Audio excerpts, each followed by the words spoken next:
This is Sarah from Starbucks, and you're listening to the Radio in Town podcast.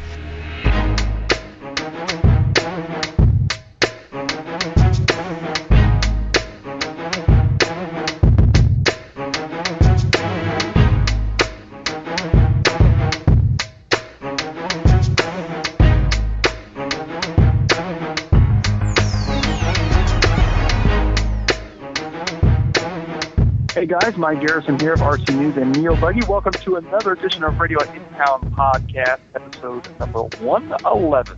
Yeah. We got Jason Rona, Gotti Jr., Yo. Kirby, and myself. What up?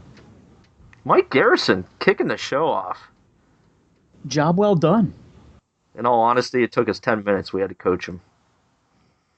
That's actually true. I'm kind of nervous. Gotti's like the Belichick of podcasting. Yeah, yep, it's true. I like that comparison. Thank you. Yeah. I'm just passing a construction site here, and they got this dirt piled up that looks better than any of our track dirt that we have around here. Put it in the back of the Raptor. To live in Florida. I'm ready to stop and be like, "Hey, what are you doing to this dirt?" You want to sell that? But anyway, let's talk Mike. What's the latest gossip? Got on the Neo Buggy Red RC. You know, I'm gonna start that over. I tell you what, the whole gossip thing's been kind of quiet lately. I mean, Drake's he's a big topic in the gossip world. I mean, there's so many rumors of what he's doing and what he's got going. And then, you'll be able to confirm this for me. There's a rumor that you're making fifth scale tires. Yeah, that's right. You're making fifth scale tires? Yes, one fifth scale tires. Crazy. Wow. I can't believe that they had 100 entries at the Nitro Challenge. Yeah, just for 1/5, they had the buggies and the trucks, and it was pretty insane over there. Wow. That had to sound like a field of just dying cows. Just hundreds of dying cows out there.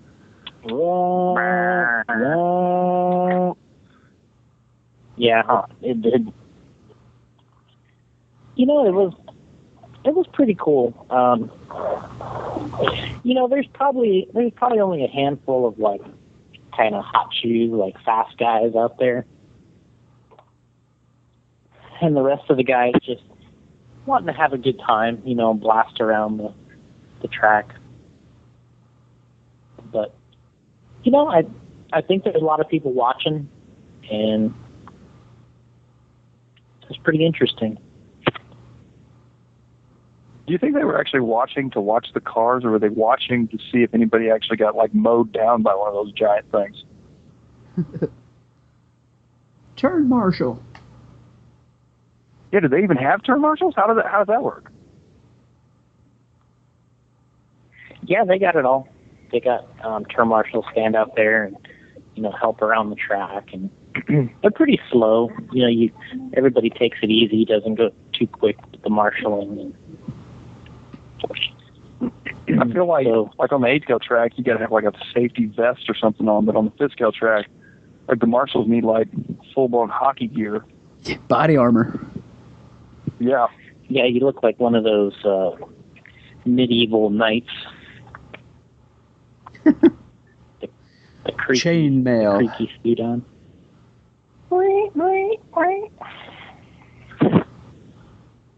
But it was pretty fun out there. I mean, there was a lot of. Oh, go ahead.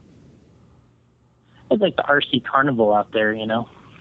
That's what I was going to say. There's a lot of people talking about that. Like, some people loved it, some people hated it. Yeah, I mean, I guess that's kind of if anything, the rumors or the dirt on the situation, I guess, is, you know, taking too many entries and running too late at night and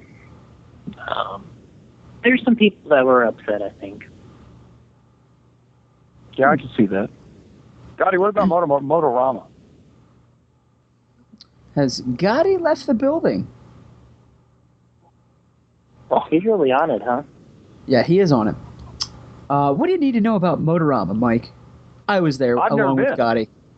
Yeah, Oh. you were there. Yeah. I'm back. Oh, What's Motorama all about? Motorama is it's a race. Yeah, so there you go. No, it's been around for I couldn't even guess how many years. Probably like 30, 40, 50 years, and it's held in this Pennsylvania State Farm Show building. In the large arena they have, basically take Arena Cross and make it even smaller. Oh, perfect. So they race,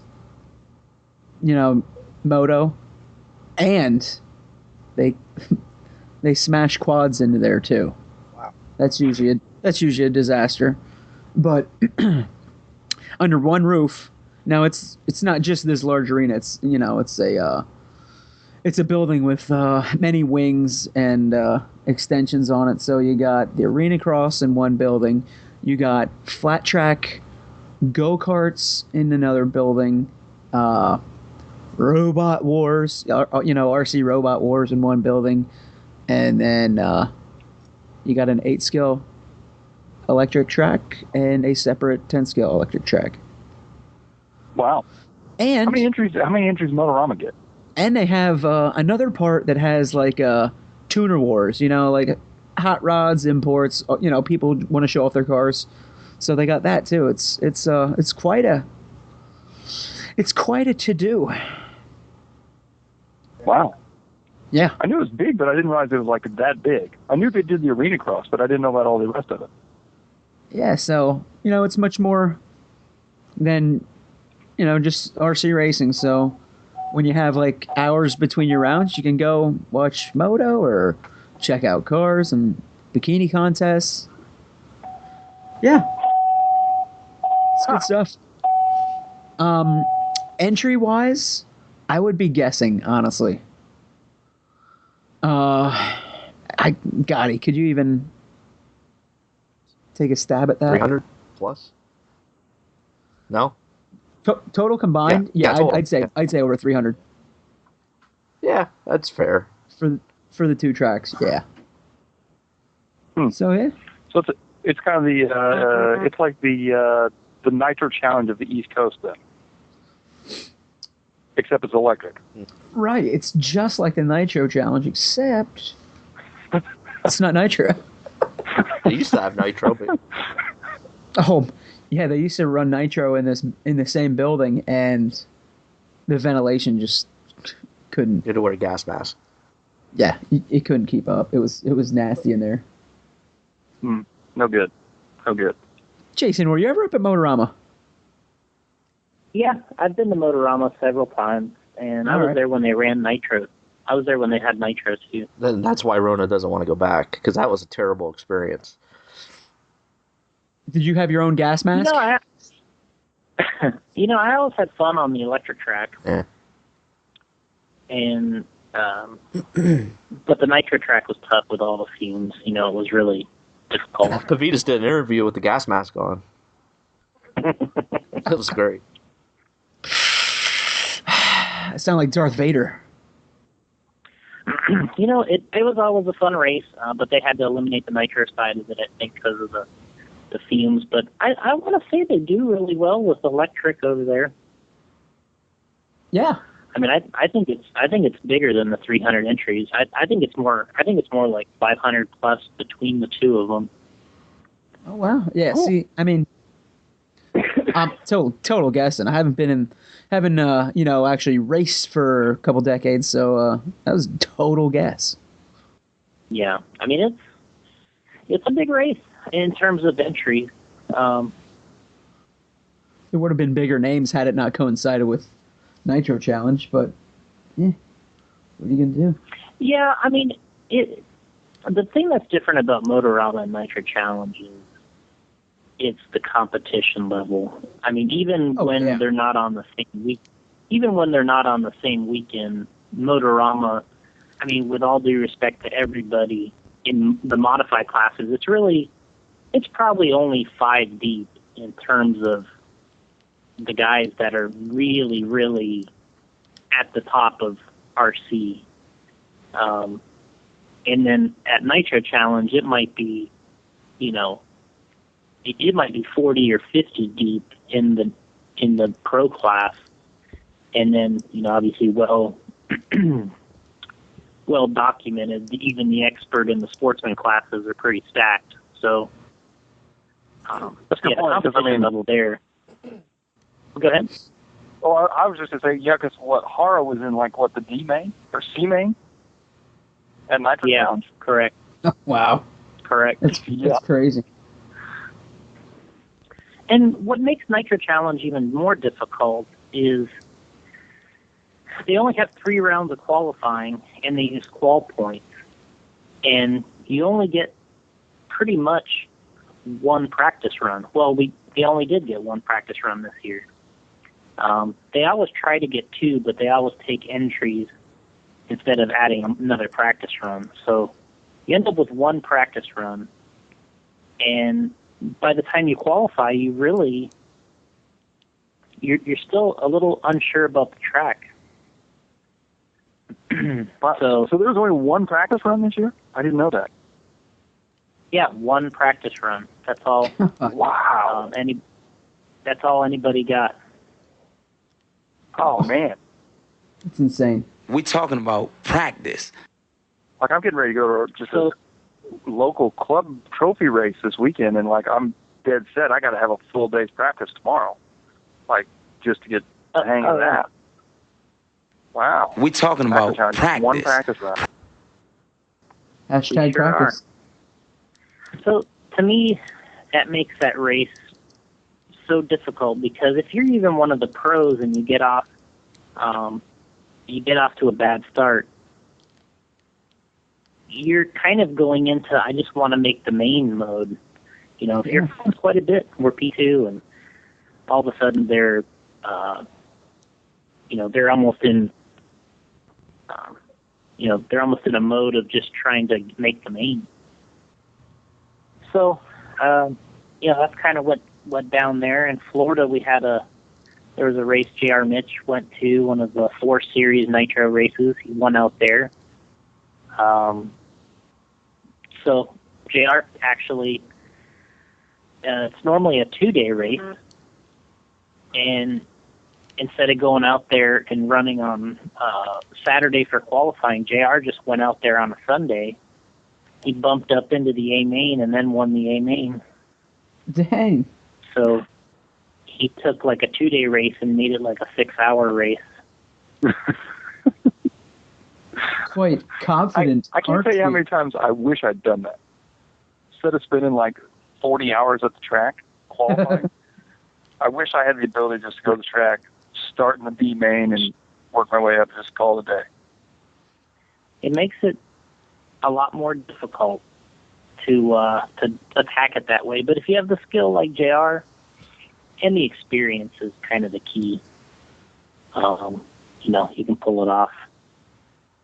Yeah, because I got to tell you, even some of our local races, I will never forget one time Tebo came out, and he did kind of like JR was talking about. And obviously, he had the speed to win everything, but it just things didn't flow, and he didn't make it out of the C main, and it was just like I say, 2-day local trophy race or something like that. But wasn't really speed, but like you said, the experience and he was able to work through it and all that kind of stuff. JR was, but judging it's a lucky.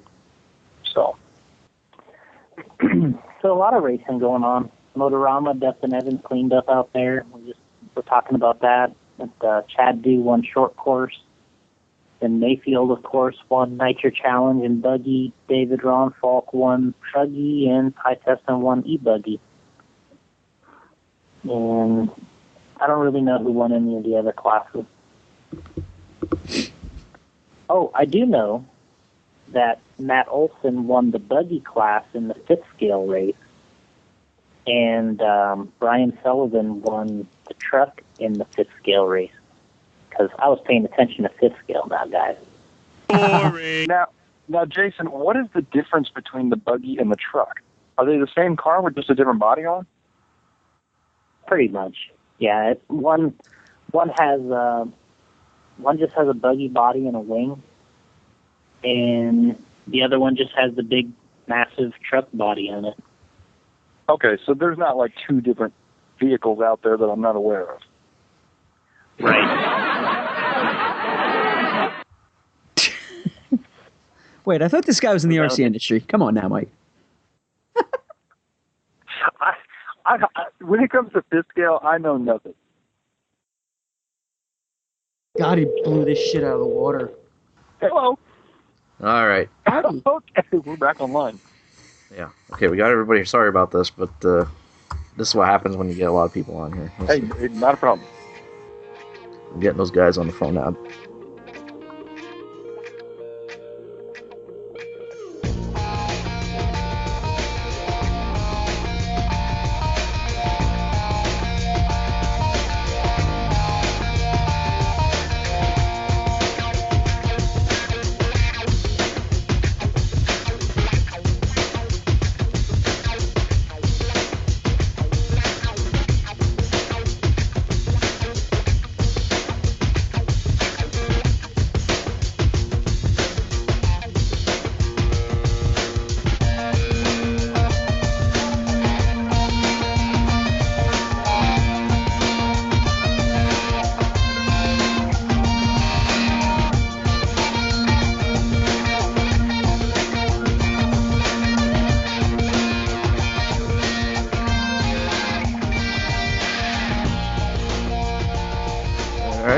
Now, here's what we got, guys.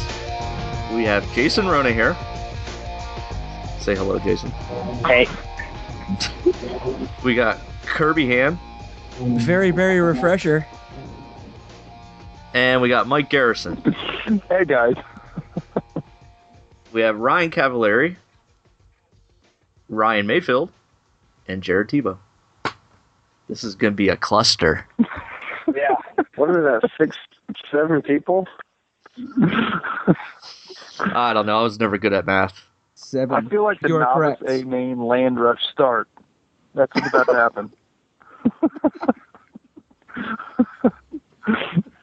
You know, what we wanted to do was get the top 3 guys from Buggy at the Nitro Challenge just to talk a little bit together about the race, 15 or 20 minutes, and just chit-chat a little bit. It was kind of a cool race. You guys have been the top 3 now, I think, at the Reedy Race and Nitro Challenge. Does that sound right? Exactly. So, talk to us. We'll start with Jared. Jared, talk to us a little bit about, just a little bit about racing so far in 2015, and how you're doing. And you look good at the Nitro Challenge. You look really good at the Reedy Race, and talk to us about your racing. Yeah, 2015 has started out really good. Last year was kind of a struggle. Just didn't have the year I wanted, and it was kind of a wake-up call that, I needed to do something better for this year and prepare a little bit more, drive more, practice more, club race more. So made that change during the winter, and it's definitely paying off. CRC went good. Reedy Race went really well. The Dirt Nitro Challenge was the first Nitro race, and obviously my Nitro program took a big change this year. Been with Orion Engines for 6 years, and making the change was really excited. And yeah, first race went great. Would have liked to take a win, but fought for the lead battle in both Nitro classes, and really couldn't leave any happier. As long as you're battling for the lead and you have an actual shot to win, that's all you can ask for. You can't expect to win every race. You can't put that kind of pressure on yourself. So to be in the hunt to win was the ultimate goal, and I would say it was a success. So we'll talk a little bit with you and Mayfield at the moment, because you guys get a really good race in the buggy main. It seemed like you guys couldn't really get away from each other at all for probably 30 or 40 minutes, and we'll ask Maifield a little bit about how that race was when you were racing with Jared. Yeah, I think me and Jared we've always raced well together. Maybe we didn't have the greatest relationship off the track there for a couple of years, but I think that's been mended, and it's definitely proving to help on the track. We've been racing really well, and I was telling everybody after that buggy race, the coolest part to me about that race was the battle me and Jared had the whole time. I mean, there was one lap that we were side by side for damn near a whole lap, and because we were battling for fourth, not first, nobody really saw it. But I know I had a smile on my face, and we raced each other really clean. And same with truck, we battled in trucks. And so I thought the racing all year has been really good. At the Reedy race, everybody raced each other really clean and aggressively and fun. And same with Nitro Challenge. I've been maybe on the little luckier side this year than most, but everybody gets their luck up and downs as these years go on, and but it's been really enjoyable racing everybody on the track as friends, off the track at the same time. So yeah, it's been a good year so far. Yeah, the battle, it was good. It was funny. We raced each other almost the whole main, except like the part that mattered for me. I would have liked to be up in that lead battle at the end. The first, I would say, 3 quarters, like you said, Jason, we couldn't really get away from each other. It was like, we were just swapping spots back and forth, and then there was just one key crash that I had on the front double-double where I kind of just lost, I lost probably 6 seconds or so, and couldn't really fight for the end, but yeah, it was a really fun race with me and Mans battling. There was a lot of laps where we were super, super close. And then, we'll talk to Pudge now. Pudge, you were basically just ahead of these guys while they were battling pretty much the whole time. You were battling a little yourself, but not really all that much. You were kind of in between the battles. It was Ty and Dakota, then you, and then Jared and Ryan. So what was it like from your perspective in that race, and how were things going? Yeah, I mean, I was in a good position just to not be racing, just looking forward to, just putting my own laps together, really. And, yeah, it was weird. Like, the very first part of the main, like, I was really shuffled around, and I kind of just got to where I was able just to kind of just be by myself really like the majority of the race, and so I was just concentrating on just staying with the pack and just kind of staying in the moment. And then Ty had a problem, and I was able to capitalize on that. And then I kind of got up to Dakota, and he really didn't really fight me, and he ended up having a rollover. And then so then I kind of got the lead, so I really didn't have any gnarly battles with really anybody. And so I was always kind of just by myself, it seemed like. And then once I was in the lead, I kind of felt the same way. Like I was like, there's no different pressure added except, the win was the main factor of the race. It seemed like at the last, 5-6 minutes of the race. So it was a fun main. I mean, I was stoked just to be, a part of the group. And then, at the same time, I'm happy to be on the podium, which, has been always a key factor at that race. Yeah, there was a point during the race when Dakota was in the lead and you were in second, and I was standing next to Jorn Newman, and he just looks at me and goes, "Cavalieri would win." Yeah, I would have definitely, would have liked it.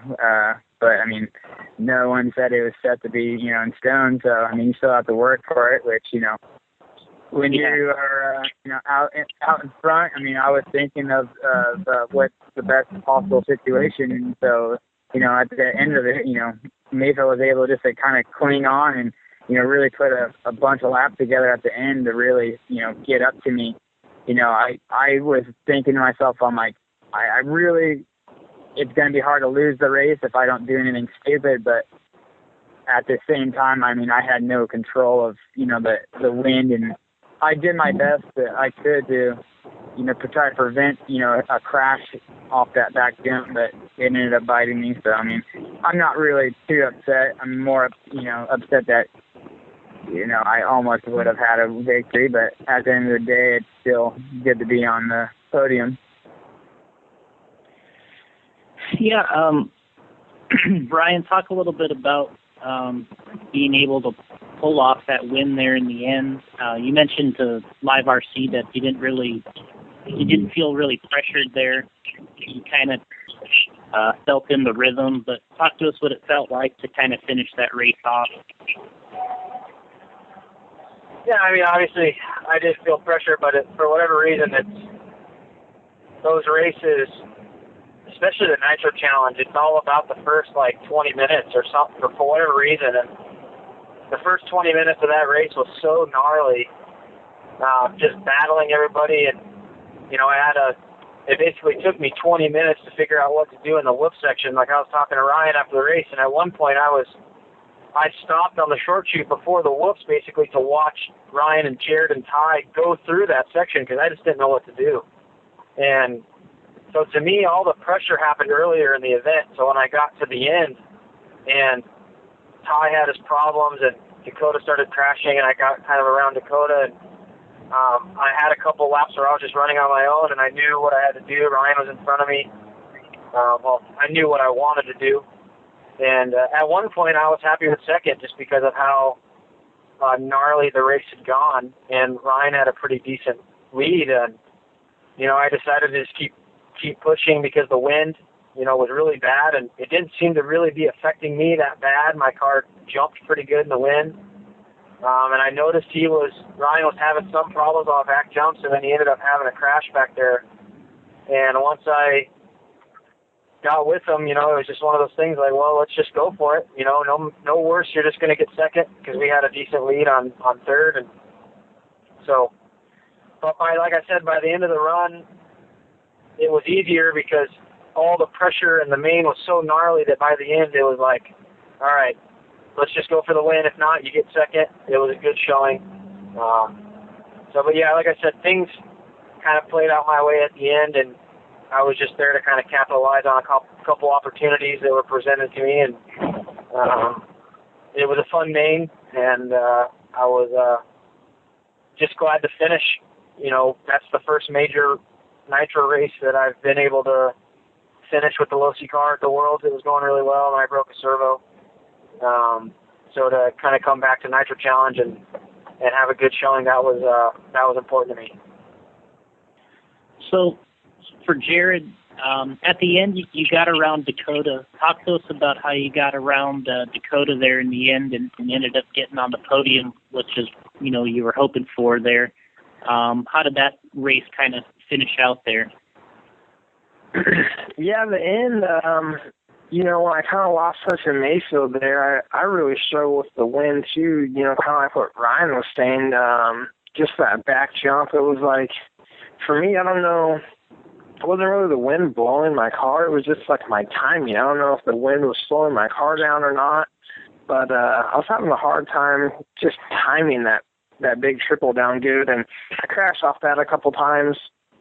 And then me and Dakota started battling, and he seemed a little bit more panicky than I did, so he was driving a little bit wild. So we swapped back and forth a couple times. He would get by me and then crash, and then I would make a mistake. He would get back by me and then crash again. So we did that a little bit, and then I think the last two laps were pretty close. I mean, he finished a second maybe behind me, so it was pretty close coming to the line. Last lap for me, I really wanted to get that third spot, to be so close, fighting for the win, and Truggy getting a TQ, pulling just a stupid mistake, choosing the wrong tire for the main, missing the podium in that. I really wanted to get on the podium in buggy, so just really focused in on 2 good laps at the end and making sure to get over all the jumps and get through the whoops and, don't make any silly mistakes at the end. And, yeah, it was close between me and Dakota at the end for sure. And you mentioned that you TQ'd the truggy class, and I read a couple things on Red RC. You said you might have missed the tire compound a little, but you also needed a little bit of steering. But overall, you got to be pretty happy with your truggy results too, right? Yeah, I was really happy with the with the performance the whole weekend with the truggy. With that truck, it's just, it's a little outdated, and sometimes it lacks the corner speed and stuff, and, we're still working hard on it, and had a new rear shock tower that kind of helped it out, and, having a little bit more power with the new engines helped out some too. I didn't have to drive as hard as I normally do, so I was able to kind of have a little bit different driving style. But yeah, just for the main, the track was just weird. You didn't know if it was going to be wet or dry, and you didn't really know what time it was going to be. So yeah, just chose the wrong tread. It's funny, we've been racing so long, and I'm kind of a veteran now, and sometimes you think being more knowledgeable is better, but I think I kind of screwed myself there. My younger mind would have said, screw it, I'm going to run the small 10 tires and go for the win, and I'd rather lose because my tires are bald. And the older me was like, oh no, I'll play it safe, I'll go with the bigger tires, my tires will be good at the end. And, just the way the mains are these days, you have to run qualifying speed for 45 minutes, and I just wasn't able to do it. So jump over to Pudge. Ryan, it's your second time now at the new Associated prototype. You got 2 seconds, one at the Worlds, one at the Nitro Challenge. Obviously, what do you think of this car, and when do you think it's going to be out? Yeah, I've had pretty much seconds every time I think I've raced that car, minus one of the races I didn't finish. So I think we've came a long ways from what we were racing last year. And we've made some good decisions on just some setup stuff, and just really have put the pieces to the puzzle together finally. It seems like in ACO it's been a long time since I felt comfortable, and getting a good nitro program together is a very hard thing to do. So I think we've kind of found what we like, and just working with the Cody Nimdahl and now Carson, and it's a different group of guys, so everything's kind of going together really well, seems like. So hopefully we'll have a production car possibly a race for Silver State. I know that they're already saying that we should have a production car for Neo Buggy, which they are pretty much back to back. So hopefully right around there we'll be racing a production car, and then I think they're shooting for sometime right before Nationals to release the car. So I think that's the goal, and then go from there. And for Maifield, you got like you said, that's probably your first major win with the TLR 8 scale platform. How are you liking the TLR from that standpoint? And then that's your Orion engine kind of debut at a huge race. I've ever since I picked up the Losi cars, I've adapted pretty quickly, and obviously TLR and the TLR family, they have a lot of experience and a lot of information and knowledge to go along with all their products. So it's definitely made my life a little easier, kind of getting into the new stuff, and I've tweaked them as I've gone along, just to kind of fit my own driving style. But yeah, stepping into kind of what I'd like to say is like a fully furnished nitro program as far as the cars go was something that I was really looking looking for in my move.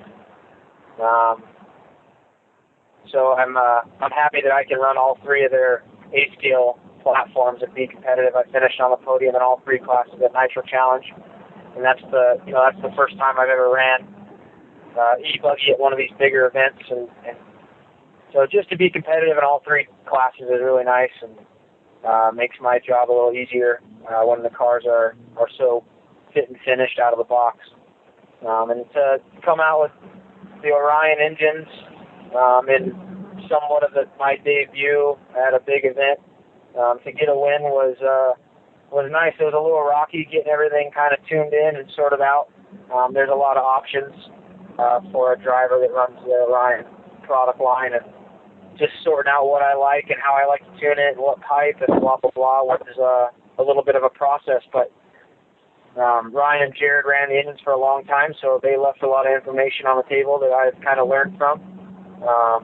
So I thought it went pretty good, and, it was nice to get the win. The engines ran great in both cars. They ran really good in France, too, but we didn't get to race the main at the Montpellier race thanks to some weather. But, yeah, so far I'm happy with my new companies. It's been a good start so far. So we'll kind of let you, we'll kind of go in the order you guys finished, but, kind of a question from a fan's perspective, or from watching from my perspective, is you guys have been doing this for a while now, and you've kind of dominated, each one of you, racing for, probably 10 years or more, but are these 1, 2, 3 finishes that you guys have really been so famous for? What's it feel like now in terms of getting these finishes together? You guys are kind of connected in a way, and what is it like to race with the other guys? And talk to us a little bit about that. Are we going third to first here, or first to third? First to third. Okay. I think it's probably a little more sweet nowadays when I'm on the podium. I think it's cool when all three of us are on the podium, because it's, we're all the same age and we're all growing up and going through all of our adult stuff, and maybe we don't have as much time to dedicate to the racing. Not saying, we still obviously all put in a ton of effort and a ton of time. And some of these kids that were racing nowadays have a whole crew behind them that's helping them get to the certain place they want to be. And that's a luxury I've never really had. So it's, when I can beat them, it's a little sweeter for me, for sure. And there was an article that came out last year after the Nitro Challenge, because me, Ryan, and Jared, all of us had kind of a rough week in all the classes. And this article came out basically saying that, the times had changed and we weren't relevant anymore, and said a lot of mean things that none of us appreciated. And, for this year, for us to be on the podium at the two biggest races of the year now, at the Reedy Race and Electric and at Nitro, I think that proves that, on any given day, we're still the best drivers. And, we can definitely go fight for any win, and no matter who we're racing or what cars we're racing. So it's definitely nice to get on those podiums and prove to people that we're still here and we're not going anywhere for a while. Go ahead, Pudge.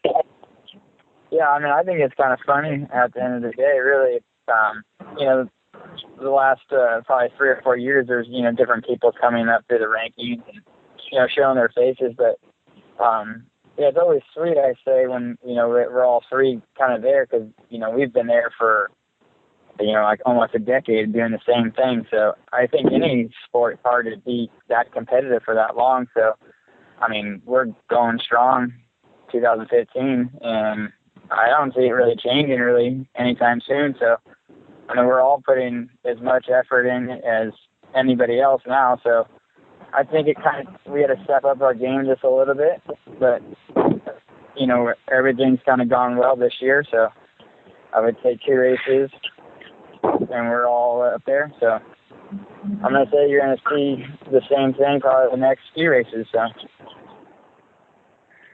Yeah, I think it's awesome. It is pretty wild. Us three, we're all like really close in age. We've kind of grown up together, and it is wild that we have swept so many races in the past 10 years. I'm sure you can't find any other stat in any other industry where there's been the same three top guys winning races, sweeping the podiums for 10 years in a row. I know Dakota and Ty, are great drivers. They've won a lot of races these past years, but, for us, it gets old hearing about it. And, we've all had really great accomplishments. And, I definitely feel last year, all three of us collectively kind of got pushed off to the side. The article like Maifield was talking, and just other things. We kind of got pushed off to the side, and maybe some people thought we were done, and clearly we're not. I think all three of us still are great drivers. As you grow up, you go through different things, like Maifield was saying. That's been a personal thing for me, is with the family and now having 2 kids. My life's completely changed.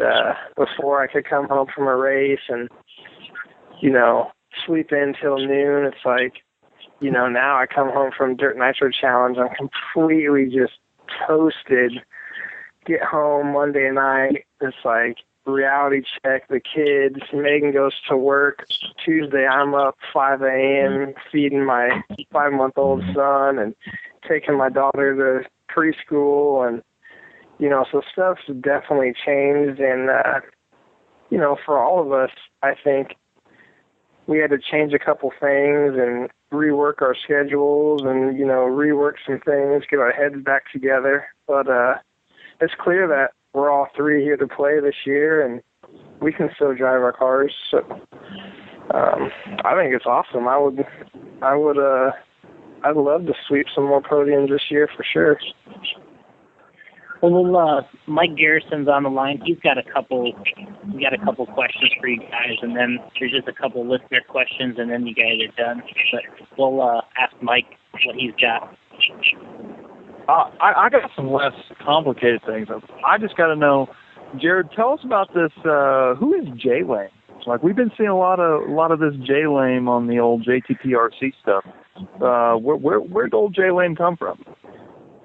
Well, J-Lame, I found him just wandering the streets of Kansas City. He thought he knew how to ride a dirt bike, but got him onto the RC track, and he wanted to just cling on to the JTP brand, and so we've been dragging him around to a couple races, and super cool guy, helping out.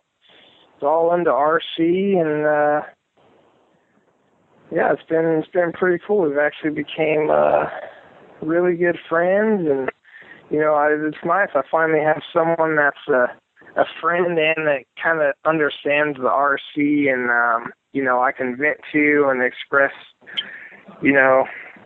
frustrations, and now he kind of got the full taste at the dirt. When we first met, he thought, oh man, pro RC driver, it must be so glamorous. And definitely proved to him this weekend it's not near as glamorous as he thought. Yeah, he seemed pretty stoked about going out to the Nitro Challenge, and then after being there, he's like, wow, there's a lot going on here. There's a lot to take in.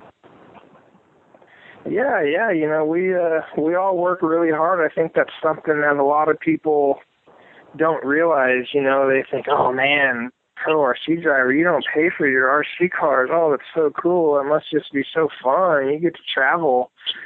And, man, there's a lot of work behind it. Anything on a professional level takes a lot more work than people realize. Yeah, no doubt. We got to move over to Pudge for a minute. Pudge, no homo here, bud. We can't really call you Pudge anymore. You're looking good these days. Like, you're dialed. So we need, like, a new name for you. Like, can we start calling you, like, Skinny Jeans or something? Yeah, people probably make fun of my skinny jeans. What brought all this on? I don't know what you guys can call me. You can just call me RC, I guess. I just keep it easy. Well, Then I know how to Yossi won't let him have that pudge anymore. He had to shape up. Yeah. Shape up or shape out. That's right. You're always going to be Pudge, buddy. Sorry. Yeah, I hear you. I mean, people call me. It doesn't really bother me. It wasn't really necessarily for the fatness. It was Thunder that used to work over at Team Ryan. There was a pitcher on a baseball team, or a catcher, and his nickname was Pudge, and I guess he looked alike. And I guess he decided he was going to make me some name decals, and I ran them, and then the name stuck. So I guess it's kind of my fault a little bit. Pudge Rodriguez. Well, hey, that works. But now you're in top-notch shape, and you're ready to rip. Does it make a difference, like with the RC racing? I mean, I always joked about it because I always like to eat cheeseburgers at the races, and that was my go-to fast snack. So I don't know. I mean, it definitely feels good to be in good shape. I mean, I think it, maybe with the driver stands for long mains, it might feel a little bit better, but you don't get as hungry. So I don't know. Right on. Maifield, I got to ask you, like Adam leaving and all that, what effect does that have on the team and you and all that sort of stuff? I think it's a little bit of a hit on the morale side of things. Adam he's a really good guy, really knowledgeable about the product, and he's great with the customers, and everybody loved Adam. He helped me quite a bit when I was making my decision of where I was going to go. He was a big reason why I chose Losi. Not the only reason, but he definitely played a factor in it. He got me up to speed with all the A-scale stuff. And, he was just a good guy to work with, good guy to bounce ideas off of and stuff. And, I don't know what happened between him and Horizon. I don't know the details. It had nothing to do with me. I was just as shocked to hear it as anybody else. But it seems like he's found a new place to go, and I think he's obviously gonna do fine. I mean, it's the Drake. He's one of the biggest, most recognizable names in RC, and that's not gonna change no matter what stickers he's got on his car. But yeah, I definitely, it's definitely a bummer that he's not with us. But TLR is a big company, Horizon's a big company, and there's a lot of resources behind the scenes that keeps it going. And we'll do fine without him. Me personally, I would definitely like to still see him wearing a TLR shirt, but obviously that's not the case. So we'll just keep chugging along. I'll do the best I can, and in trying to fill the shoes that that he left behind. I'm not ever going to replace him, but I'm going to try my best just to be the representative that he was, or close to it, and be the support guy at the track for TLR when I need to be. And so I wish him luck, and we'll be okay without him. Yeah, I mean, definitely a bummer deal, but like you said, I mean, it seems like the team's holding up good and everything's going smooth, and obviously you guys pulling off a big win like that, that's definitely a good direction to be going in. Yeah, and Adam was one of the first people over there to congratulate me. We're still friends, we still talk, and he still wants to see us do good. He's friends with me and Dakota. So there's no animosity towards Adam at all, or either way. We're all still buddies. It's just there was a business thing that I don't think anybody's ever going to know the full story of, and it's just kind of one of those things that happens in this industry, I guess.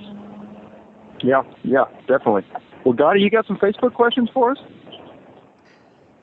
This one here is for all three of you. I guess we'll start with Cav. Your thoughts on the Worlds being on AstroTurf? It's awesome. Best thing ever. Most consistent service or race on. I don't know. It should be interesting for everybody, I think. I mean, it's the first, but it's not the first time that people race on it. that surface. So it's just a lot more strange to us just because we don't have anything that's runnable on here. So we're going to have to just kind of figure out what we're going to have to do to prepare and just make it as best as possible. And there's nothing we can do now. It's set in stone. So should be interesting. Mayfield? I don't know. I guess I'm not the biggest fan of this idea. I don't have anything personally against AstroTurf or carpet racing in the least. What I do have against is that we basically have been given less than a year to completely rethink how we race our 10-scale cars, because America really hasn't adapted. America hasn't had to go carpet racing yet. Seems like in Europe, the venues there's no venues for them to sustain a dirt track year round. So they had to kind of resort to this carpet racing thing. So in my opinion, the carpet racing is like a second thought. It's something that they had to do to even keep racing. And so for me, it doesn't really make sense to really support that kind of racing when in reality that's not what these cars are made for. It's not where this racing's from. But on that same note, it's the evolution of the sport or the hobby, and we're gonna go there and compete just like everybody else. And if we got to develop new cars to do it, I think we're willing to do that as a company. And we got a few months to get our act together, and we'll see how it works out. Jared? Yeah, for me, I'm really trying not to worry about it or have too many opinions about it. Never driven on carpet, never driven on Astro. So, I enjoy racing on dirt, but it is what it is. So, I think for me, I'm not going to try to have too many opinions or worry about too much. I'm not going to try to go crazy and practice a whole bunch on carpet. I think Astro is quite a bit different than carpet. So I'm almost using it as a little advantage that I'm not used to racing on carpet, because when I go to the warm-up race, I'll know what the Astro feels like, and I'll be able to really do a lot of my testing during the warm-up race, and, I won't have like, I should do this on carpet, but I've heard it drives so much different. So, just going to take the warm-up race, have my brain wide open, and try to get as much knowledge as I can there. And, for the actual Worlds, plans are the same. Go there and try to win. I definitely feel like even, the U.S. drivers that don't race on the Astro or the carpet, I think we'll have just as good a chance as if it was on dirt. So I'm not too worried about it. I think we'll get the info we need, and it will just be another race. It'll be a funky looking track. Okay, some of these questions here you guys already answered, but so I'll close it out with these two. For each one of you, what is your greatest accomplishment and most embarrassing moment? Cav? Greatest accomplishment would be probably 2011 Worlds in Finland. Worst one would be probably my Worlds probably in 03 when I won full, and then I was in the B main in buggy. I got you beat. I was in the E main full. So popping off my ball caps in my B main. Oh man. Okay. Mayfield? Biggest accomplishment, I guess the Reedy race this year, my biggest win.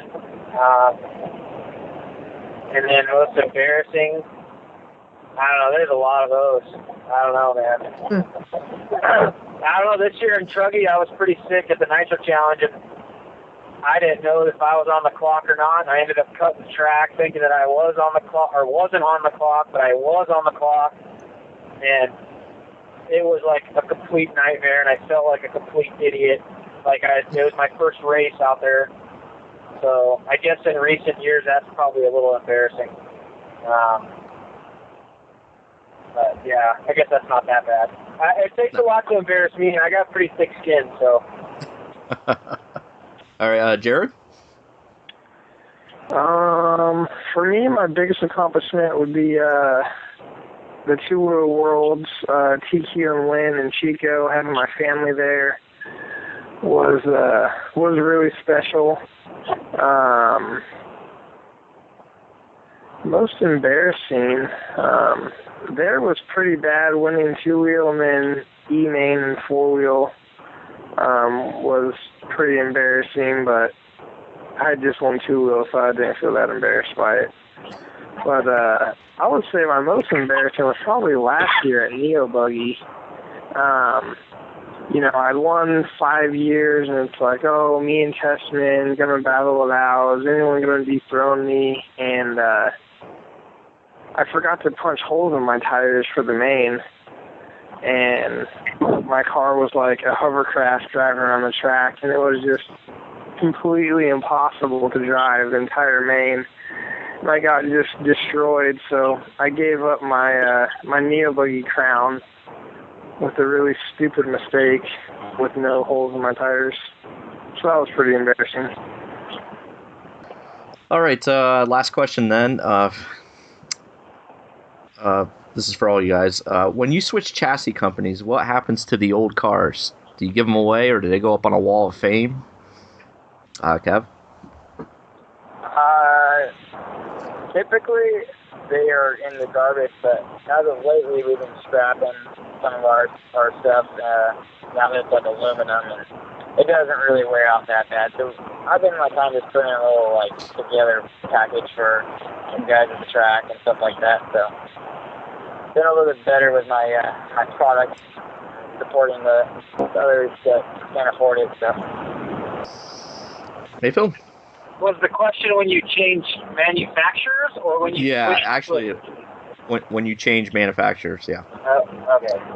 Well, you got to send everything back. I mean, except the companies are gracious enough to let you keep your cars that you feel are necessary to keep, like any big race you win. Typically, when you win nationals or worlds or the Reedy race or whatever, you keep the car as a momentous prize or whatever. But they give everything to us. If it's not our property, it's still technically their property. So when we switch, we have to give it all back. Yeah, for me, when I switched from Associated to Kyosho, that's really my only main chassis sponsor switch. I had kept cars, like Ryan said, national championship cars.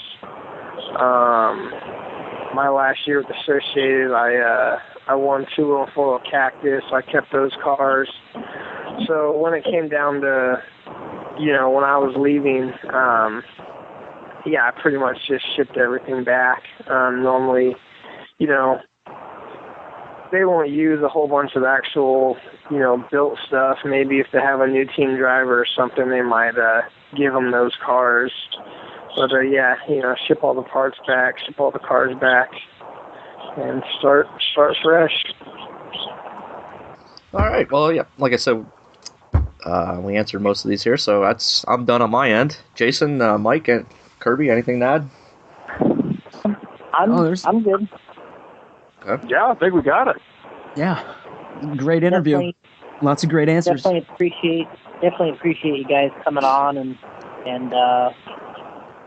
I definitely like watching you guys race and getting in the top 3, so appreciate it. And I think Kirby was saying something too. Oh, I got one question. Who's winning Atlanta 2 450? Dungy. Saturday. There you go. I'm in Kennard. Oh. All right. I wish I could say Roxon, but I don't know. Roxon's hurting. I think he's trashed his brains out enough. I'm taking a shot in the dark. I'm saying Weston Pike. Ooh. Ooh. hey. If you're gonna go that, I'm gonna go Kyle Partridge. Oh, come on. Kyle Partridge has a legit chance, though. Yeah, that was a good call. He's a beast. Oh, All right, hey, let's say Jason Aniston then. That's a solid pick too. We have those are good picks. Hey, Here's a real MXGP question. opening Who round. wins this weekend, Cairoli or Villapoto? That's what I was RV. just saying. RV got this weekend. No, Cairoli's winning. Sorry, guys. He got locked up in the bag. You knew that weird track, Quadar or whatever? Qatar, yeah. Qatar. I heard it would favor. I heard it would favor RV, so I'm gonna just roll with RV. Every track. I think it's gonna be some squid that just gets lucky. I don't even think it's gonna be those two. Wrong. It's gonna be a Quadar local. He's got his game gear on and he's ready to rip. I think the only Qatar locals I think they ride camels over there. Perfect. He's a camel racer. The camel racer will win this one. Let's see how it pans out for him. It'll be interesting, at least. It'll be something else to watch, I guess. Yeah. Should be good. All right, Cav, Mayfield, Jared, I really appreciate you coming on the show and giving us some time here. That was really cool. No problem. Yeah, Thanks for having us on. Yep. Feels good to bring the big three back to reality. Big three, yeah. Thanks, guys. See ya. Thank you. Have a good one. Thanks. See ya. Later. Wow, that actually worked out pretty good. I'm impressed. That worked out excellent. Yeah. Look at Lefty got lucky, huh? It was good. Good little Q&A segment right there. With the big three. We're jumping right into Adam Drake. There you go.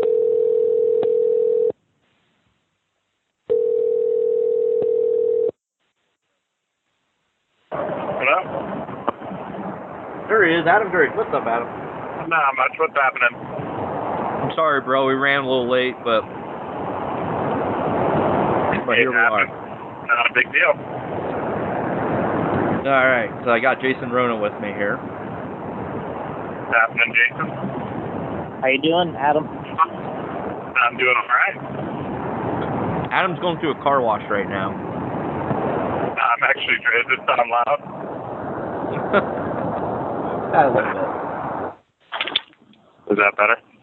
Whoa, what'd you do? Just totally stop the car?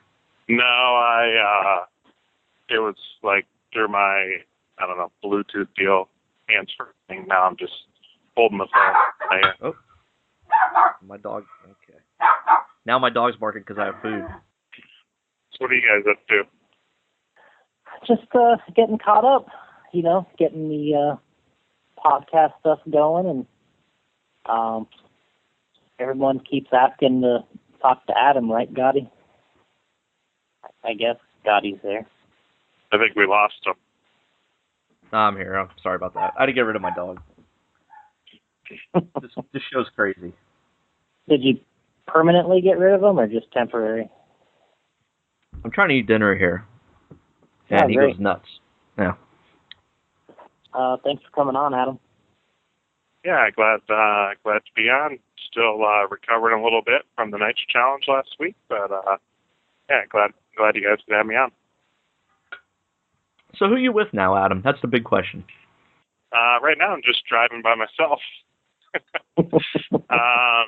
No, I mean, it's still up in the air at the moment. Last weekend at the Nitro Challenge, I was fortunate enough to run Mugen cars, thanks to Chris Moore and Tim Long kind of setting that up. I went and tested with Tim, and I've been testing a lot of cars lately, and I had a pretty good couple of days running the Mugen cars and was happy with them, and they put together a deal that allowed me to go to the Nitro Challenge and race, which was really cool, and I was fortunate for that because then it was good for Nova Rossi and Proline and Tekin and all my other sponsors for me to still be there racing. And I hope to have kind of everything ironed out and an official or, final word in the next week or so.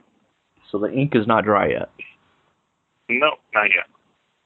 Well, I don't know how much, everyone just wants to know, Adam, basically why. And I know you can't talk about everything, but, maybe tell everybody what you can about the situation that you're in. And I know everybody misses you at TLR, but everything kind of moves on. But talk to us about the position you're in now and kind of how you're looking forward to a new opportunity.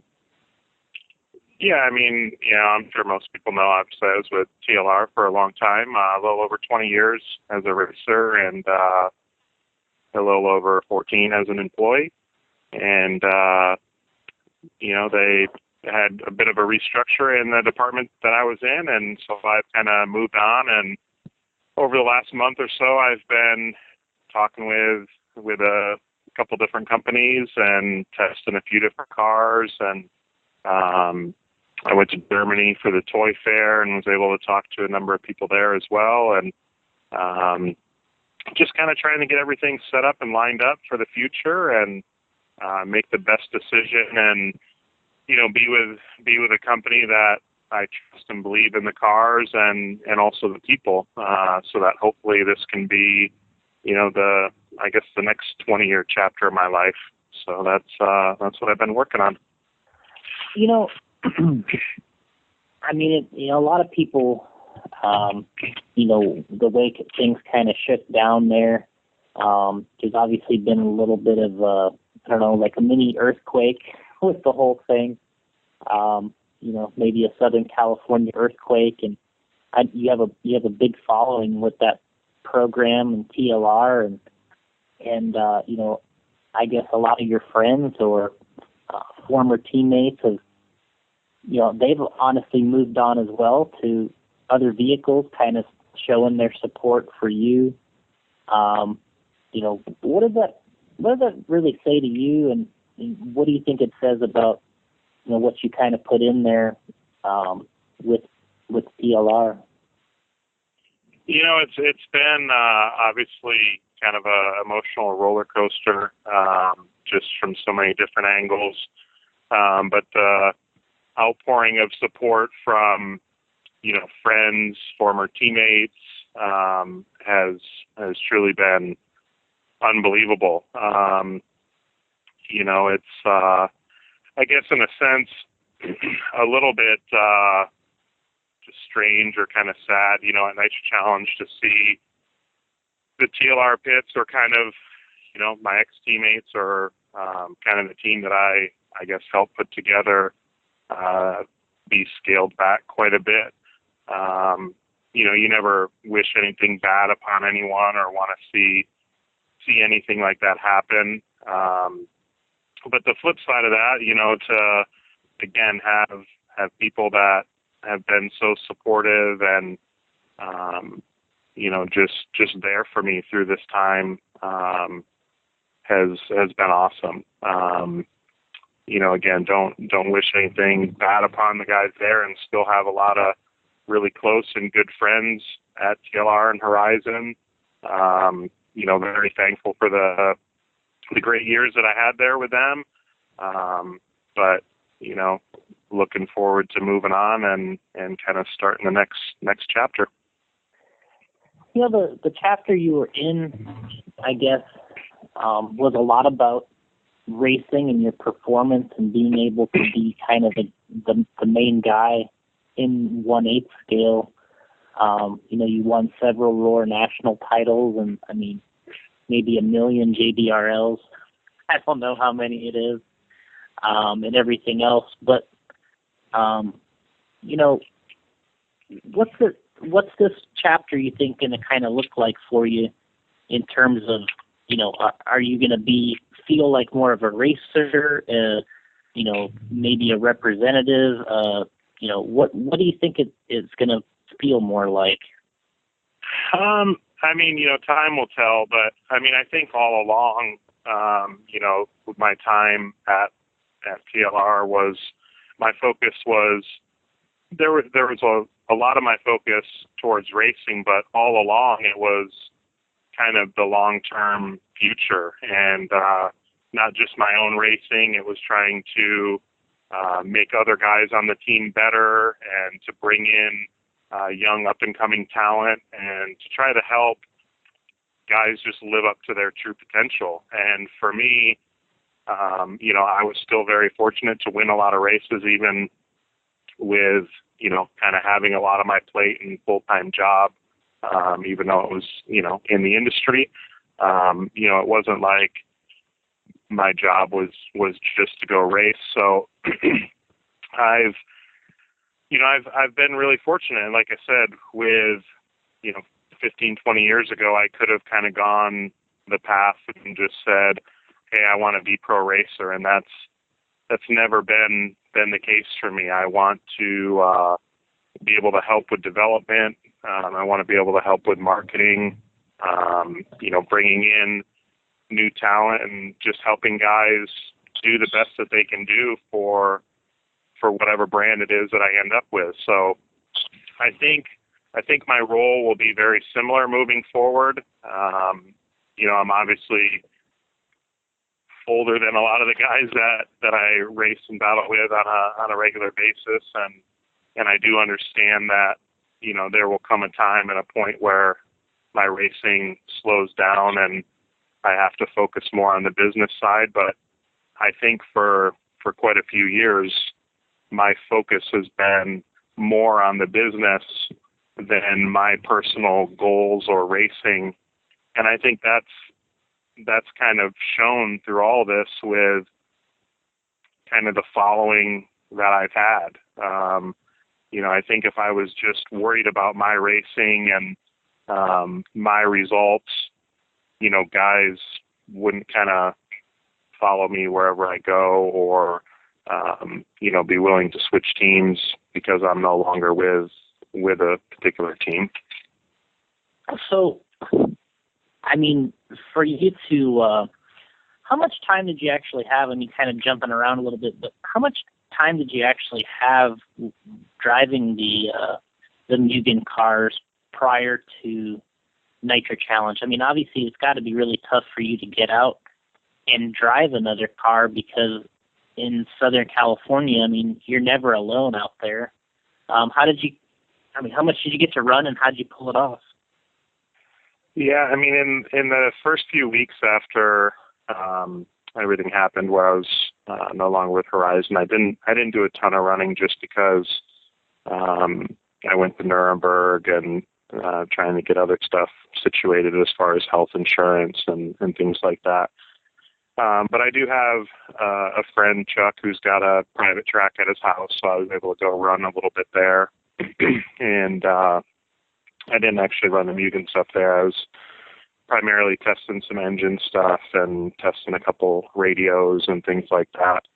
But as far as actual time with the Mugen cars, I went and ran one day at Revelation and then one day at Chula Vista, and that was pretty much it for the most part. I mean, I was able to put an okay amount of time throughout those 2 days on the buggy. Truggy was very limited. I only probably ran maybe 5 or 6 tanks before going to Nitro Challenge.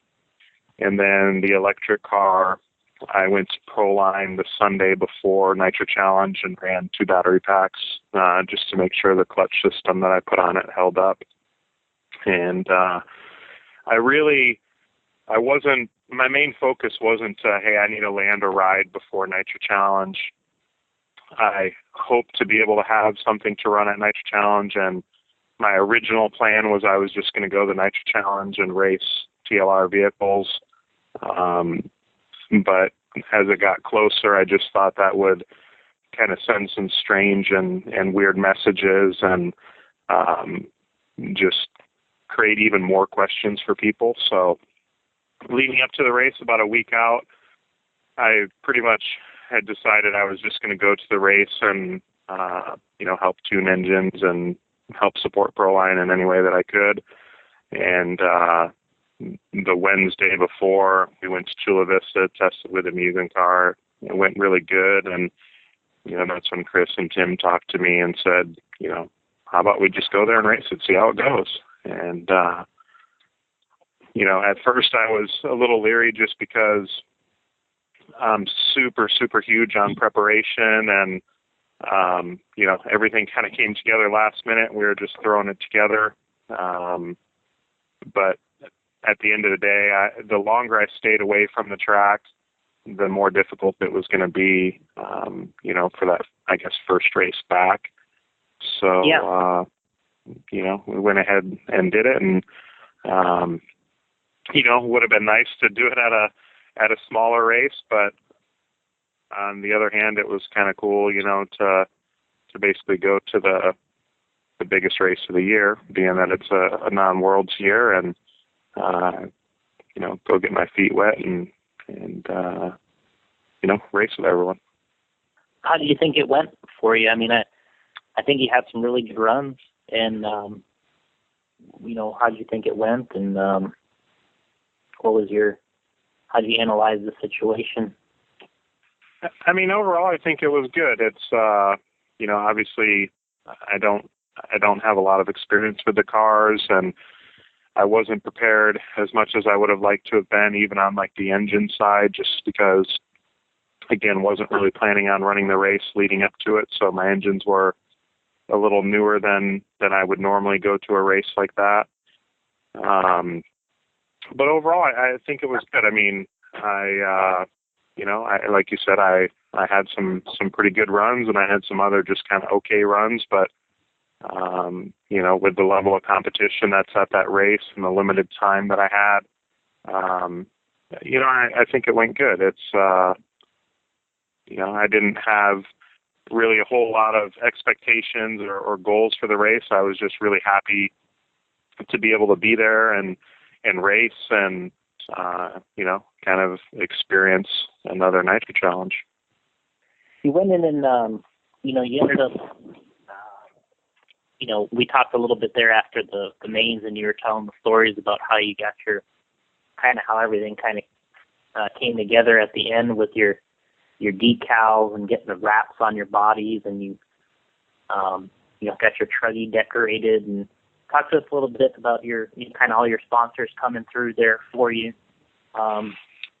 in the crunch time, and kind of how it all came together, with your decals and your bodies, and that's all the stuff that's kind of a pain in the butt, right? Yeah, I mean, huge hats off to Robert and everyone from Upgrade RC. I talked with Robert, I think it was the Thursday or Friday before the race, and, asked him if it would be possible to get bodies and stickers and things like that for the race. And him and his wife, Jamie, were due with their second baby.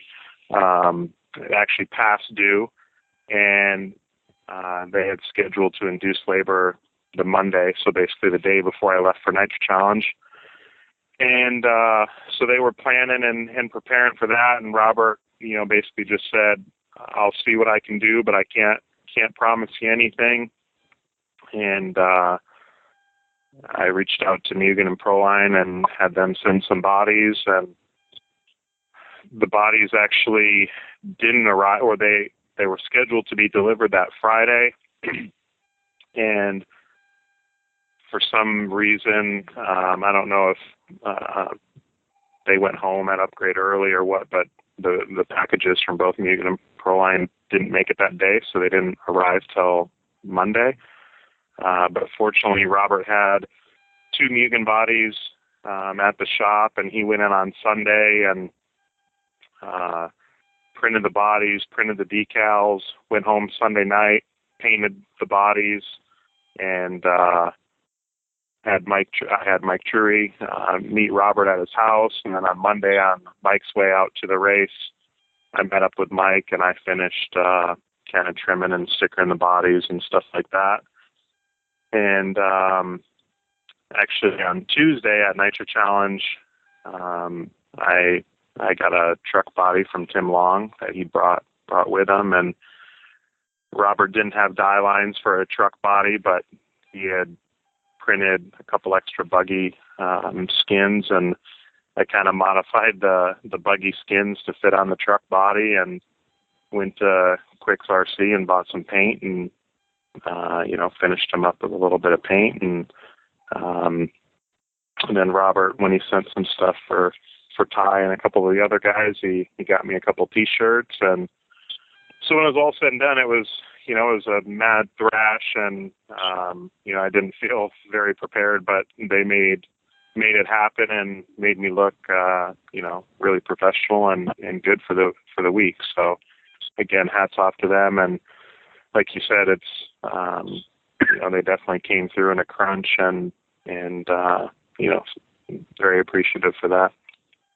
I got some questions about the cars, but before that, you mentioned, you normally like to have your engines broken in a certain amount, and obviously a lot of nitro people that listen to the show, and, exactly, you don't have to give away any crazy detail, but I mean, how much do you like to, have an engine broken in and run when you feel you got your program, at 100%? For me, with the Nova Rossi stuff, I mean, it runs pretty well right out of the gate, but it definitely gets better with time. And I normally like to run, a couple smaller races to where I get maybe between 2 and 4 gallons of fuel through each engine before going to a race like Nitro Challenge, just because at Nitro Challenge you get one practice run. Your stuff pretty much has to be good right when you hit the track.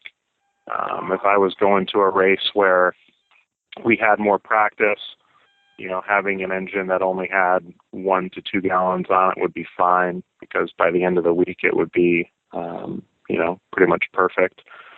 So I had received my engines probably, 6 weeks to 2 months before Nitro Challenge, and I had run a little bit of fuel through them and practiced with them, and then when everything happened, obviously my focus wasn't to get to the track and put more fuel on my engine, so those engines pretty much were just sitting there waiting, and but they ran well. It again, would have liked to have had a little more fuel through them, but they ran well, and had no problems through pit stops. It's actually funny because the first time I ever even did a pit stop with a Mugen car, buggy or truck, was there at the race right. for the truck main. So, every car kind of reacts a little bit different, and, engines were a little new, and it was, just kind of we're winging it, and, fortunately it worked out okay. And, like I said, I was just happy to be there racing. When you were, building your cars and that type of thing, I mean, it's been a while, obviously, since you built anything but a TLR vehicle. And I think the TLR cars, obviously, one of the things is I think the platform now is still standard type tools and hardware. Now you're on a different car, metric hardware, but is there anything when you're building the cars that you just were like, man, I didn't really think about the other cars having things this way versus the TLR? And, does it just kind of a different process altogether?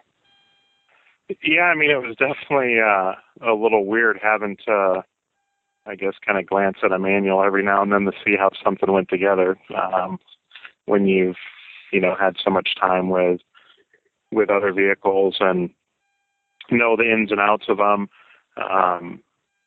Fortunately, I did have some metric tools. I don't even know why, but I had them from something. And but the biggest thing was going to the track, and if I dropped a nut in the grass or lost a screw or something, I literally had no hardware. Right. So that was kind of strange and a bit tough. again, I always try to be super prepared, and Tim helped out considerably and had his, parts and screws and things like that. So if it wasn't for him, I would have been bumming stuff off people all week long.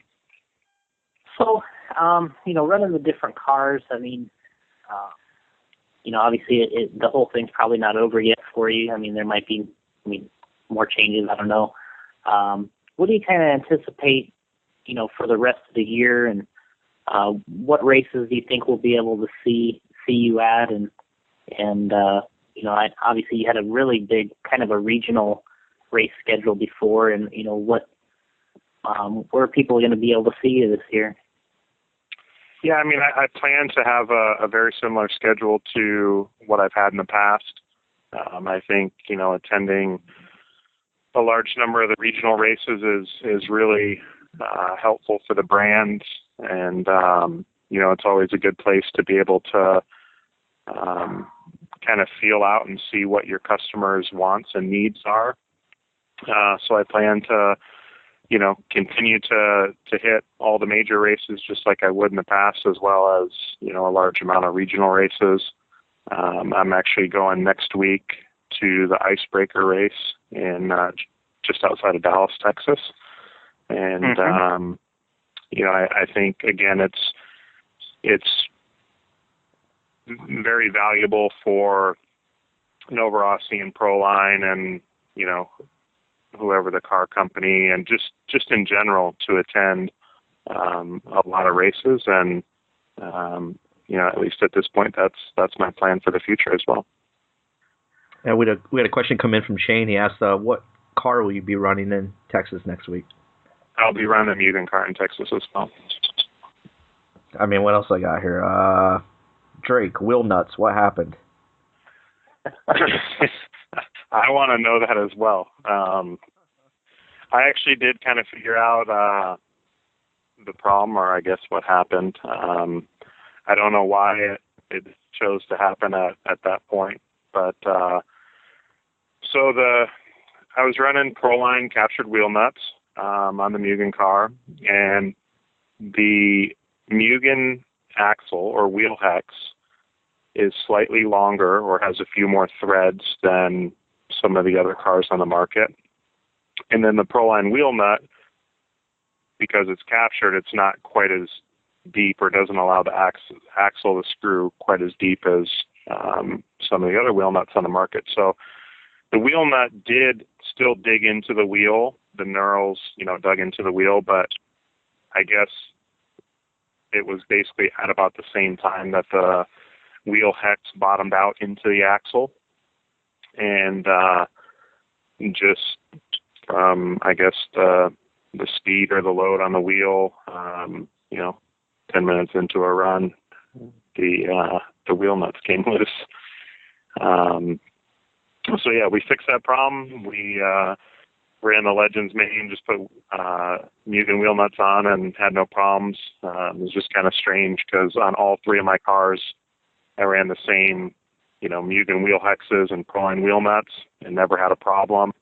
And even before the buggy main, Tim was in the pits and grabbed the wheel wrench and cranked down on them just to make sure that, I didn't overlook that in the pits. And, we still had a problem. So it was kind of a novice deal, but it wasn't just that the wheel nuts were loose. It was, we found something that, it's kind of my mistake. So.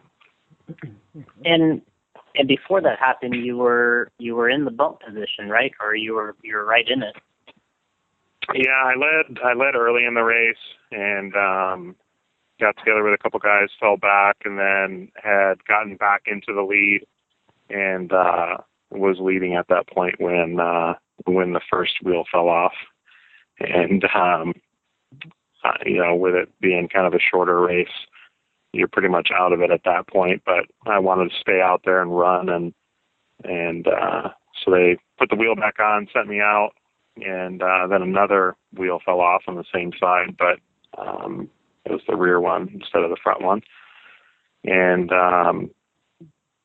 So I put that wheel back on, sent me out again, and then I ran the rest of the race. Yeah, I was thinking there for a while it was going to be your wing that fell off because Spencer got you pretty good on that step-up jump, huh? Yeah, we got together a little bit, but it's racing, it happens, and at the end of the day, it didn't really matter because my wheels still fell off. So whether we got together or not, it was still my mistake that the wheels fell off. Yeah, Spencer said that you were pretty nice about it at the end when he said he tried to apologize to you, and you're really realistic about your wheels coming off and stuff. We were giving him a hard time about breaking your wing there. Yeah, you could tell he was a little. I mean, he did a good job though. He waited for I think a race or two to go by, just to make sure that maybe I had cooled down. He came over and apologized, shook my hand, and you could tell he was a little, I think, timid or nervous to come talk to me. But again, at the end of the day, I mean, it was unfortunate that we got together, but at the end of the day, I was still able to get back into the lead and be in a position to bump. And, my mistake, wheels fell off. So it wasn't his fault. No big deal. Next race, right? Yep, exactly. Well, in terms of a TLR question, it's kind of tough to answer, I'm guessing, but I mean, you think these guys, you think they're going to be all right in that segment? I mean, in your opinion, I know it's kind of hard to say, but, a lot of people put a lot of weight into you on that side of things and testing and car development and sort of the people person. How do you see things kind of going there? I'm not totally sure, what their strategy or plan is and, where they'll kind of reposition or restructure the people that they've got. But at the end of the day, they're a huge company and they're a very successful company, and they're going to continue to go on and be a strong, successful company for years to come. It's going to be a little different. There may be some challenges along the way, but I mean, I look at it as if DLOC Junior and Senior can leave LOC and continue to be a strong company. Adam Drake not being there isn't gonna change things up too much. So they're a good company and have a lot of good people in place that will I guess fill the void for me being gone. Okay. With your whatever kind of a new venture is, have you are you going to be doing any like 1/10 scale racing, or is this strictly all 1/8 for you? There is a possibility that I may do some 10 scale racing.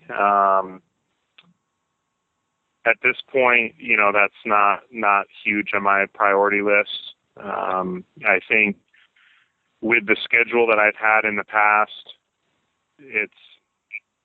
it's better to just focus on one and try to support the 8 scale segment 100%. I think it would be different if I was purely just racing and primarily doing the major races, but with planning on continuing to support the regional and local types of events, at this point my plan and focus is to just primarily do 8 scale racing, but I may dabble in 10 scale a little bit. We'll just see kind of where that goes or how it works out with whoever I end up with. Okay. And in terms of Rhonda's racing, I know a lot of people kind of wondering about that too. Is she gonna still race and kind of follow along with you in the new brands that you choose? Yeah, yep. She's definitely chomping at the bit and ready to get back out to the track and race. She's been just extremely supportive through all this. I mean, for me, it's been a lot of long nights and long days, and especially leading up to Nitro Challenge. And she's come out to the track a ton and, helped out and been there for support. And, she's pretty much put her racing on hold to make sure that I can get everything taken care of and lined up. And she's definitely excited and ready to get back out at the track and, do some racing herself. So hopefully we can do that soon. Okay. I think Gotti's got a fan question here that they wanted to ask you. One here. Javier wants to know, will your Losi-based help videos stay on YouTube still? Yeah, I mean, those, all the videos that I've done, and I actually have plans to do a lot more videos as well. Regardless of the products that I'm running or using, I mean, I think they're informative, just kind of general videos. I don't have plans to remove any of those. If I do, it'll be more of a, I do an updated video, or, if it's a video of how to bleed a shock, it may be replaced with whatever the new shock set that I plan on building in the future. But no, those videos are, I get a lot of comments and feedback from people saying how helpful they are and that they appreciate those. So, no plans to take those down unless it's going to be replaced with something else. I guess my last question, then I'll kind of let you give a shout out to everyone that you're thankful for. Do you have any idea how much your dog Harry weighs? Yeah, actually I do. He's I don't know. Last time we had him to the vet, it's been a little while, but he's actually only like 80 pounds. Okay. He's just a lot of hair.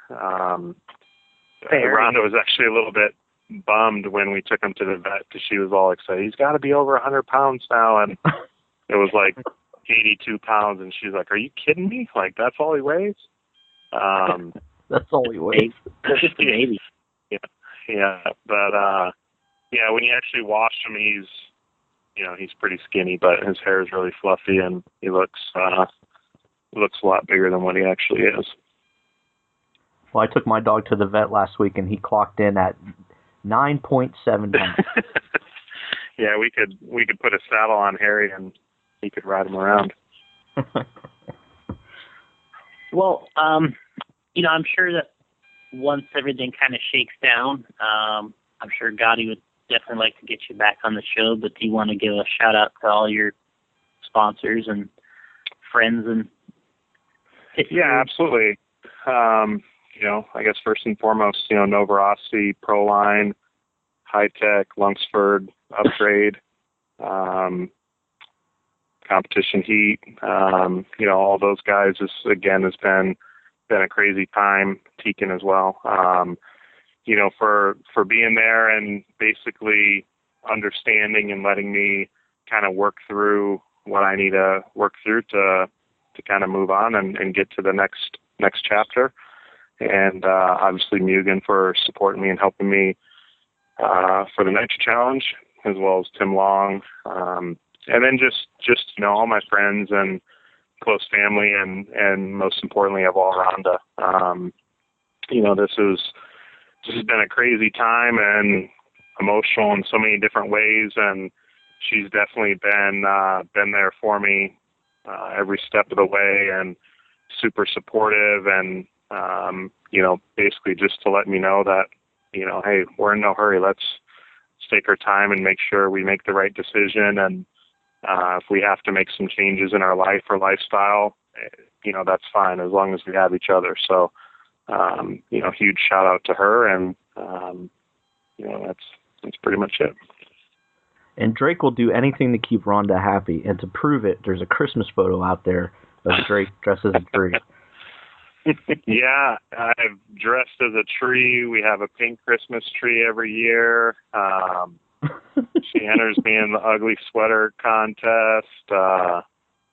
she dressed me up this year for Halloween, which was while we were at a JBRL, as the Big Bad Wolf, and yeah, definitely try to keep her happy, and she keeps me super happy as well. So terrific. Well, definitely appreciate it, Adam, and yeah, thank you guys. And anytime, if even if it's something quick, you want me to call in and ask a silly question or answer a silly question, whatever the case may be. Just dial your number up. Yeah. Cool. Yeah, I really appreciate it. Thanks for your, putting up with me rescheduling and all these other things, the time changes and everything. So yeah, no problem at all. You've had to put up with me as well, because it's been I don't know what the hell my schedule. It's crazy not having a schedule, but yet how busy my schedule's been. Well, I wish you the best of luck, dude. Yep. Well, I appreciate it, guys. And we'll get you back on. All right, buddy. All right. Thanks. Good. Talk to you soon. Yep. Bye. Yeah. What an epic show. it is a show for the ages. All right. Well, that concludes episode 111. Top notch. We will catch you guys next week. Promise it won't be as star-studded. See you guys.